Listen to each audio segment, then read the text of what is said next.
Paano nga ba mag-apply ng trabaho sa Saudi Arabia?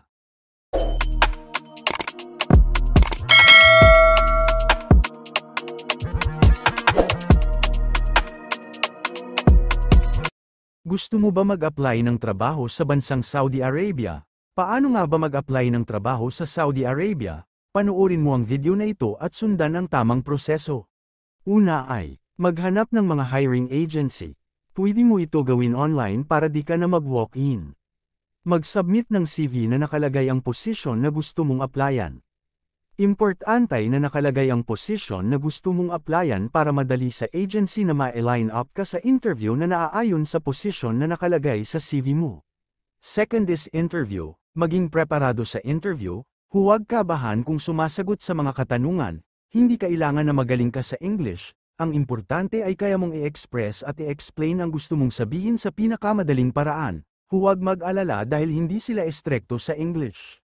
Third, medical examination. Kung ikaw ay pumasa na sa interview ng iyong employer, ikaw ay bibigyan ng iyong agency ng referral kung saan ka pwede magpa-medical exam.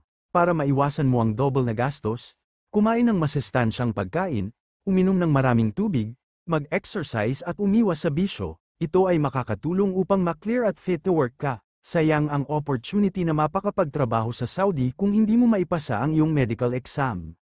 Fourth, PDOS. Ang ibig sabihin ng PDOS ay Pre-Department Orientation Seminar. Ikaw ay bibigyan ng iyong agency ng schedule para mag-attend at makinig online sa Pre-Departure Orientation Seminar. Iwasan na malate sa nakatakdang oras at make sure na meron kayong maayos na internet connection. Kung ikaw ay malate or mawala ang iyong internet connection, ikaw ay maghihintay sa bagong schedule ng OWA kasama ang next batch.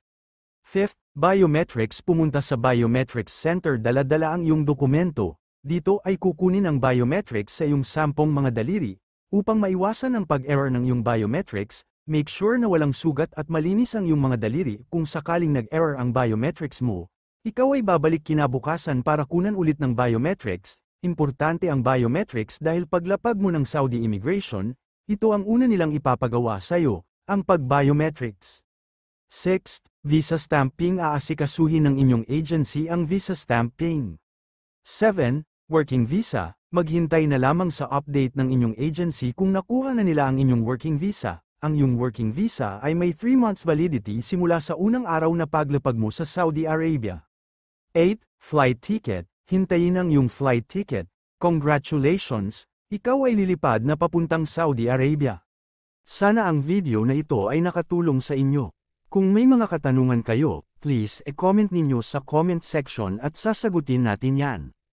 Please don't forget to like, subscribe and hit the notification bell para updated ka sa mga susunod nating video. Sana maabot ninyo ang inyong pangarap.